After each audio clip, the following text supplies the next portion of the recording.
Hey guys, my name's Oscar Mikey, and today we're talking more about Road to Vostok. Now, for those of you new to the channel, or for those of you who haven't heard of Road to Vostok before, this is a hardcore survival FPS game being developed by one dude.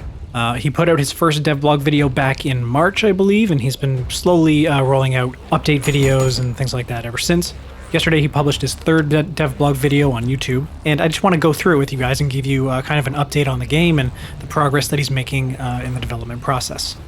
I'm going to leave links to everything in the description below, to his website, his YouTube channel, and you should really check it out if you're into like Escape from Tarkov, FPSs in general, and hardcore survival, that kind of genre of games. You should really check out Road to Vostok. It looks really cool. So, getting into it, this devlog video is all about looting. It's also a very technical video. I'm not going to go over the technical details with you because I'm not a developer, and honestly, I don't understand a lot of this stuff. If you want to get into the nitty-gritty and you want to see all of the detail work and hear him explain exactly how he is designing and building his tools and these processes for the game, definitely jump into the video yourself. Go to his channel and watch it because he goes into pretty good detail about this stuff. I'm just going to paint it in broad strokes for you guys. He wants to build a robust and believable and realistic looting system for this game.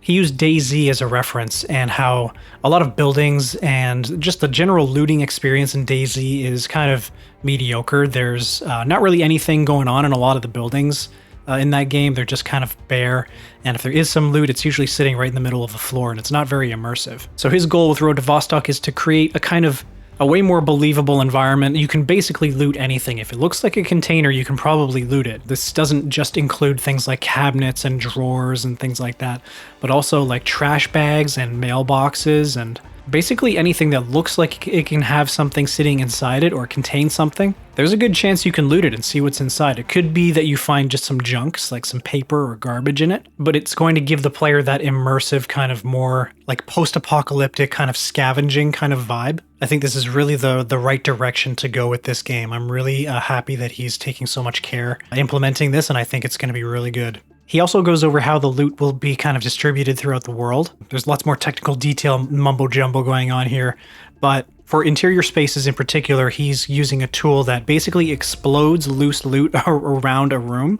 And you can see in this clip here that he basically sets some values and then clicks generate, and it basically explodes loose loot around the room and uses physics and just kind of bounces the loot around, and some of it lands behind some things and on top of other things, and it looks a lot more kind of natural, and like somebody maybe packed up their things in a hurry and scurried around trying to escape this place, and they dropped some things on the floor, or they forgot a couple of things. I think the final product, the finished product of this loot generating tool is pretty cool.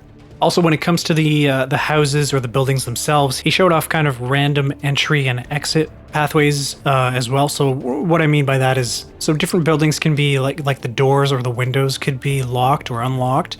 They could be barricaded. There could be improvised kind of steps leading up to some things. They could be boarded up. So that's definitely going to influence how the player approaches each situation, and we might have to work a little bit to find an entry and an exit to a space to get the loot inside. Who knows? Another detail that's coming to the game that he demoed in this video is how you'll be able to kind of handle and manipulate and place different physics objects in the world. So in your shelter or your hideout or whatever you want to call it, you'll be able to place food items, weapons, boxes of ammo, things like that on tables. You'll be able to lean your weapons up against the wall and maybe put them on shelves and cabinets and things. And you'll be able to kind of decorate your shelter, which is kind of cool. And you can do the same thing when you're out in the world, when you're scavenging and moving around and from map to map. It's a small detail, but I appreciate the thought, and I think it does add to the atmosphere of the game. It's really nice. So that's been it for this video, guys. I just wanted to get this video really quick. I wanted to really paint it in some broad strokes for you guys. Again, check out this guy's YouTube channel, check out his website, educate yourself, read up on Road to Vostok, see what he's doing here.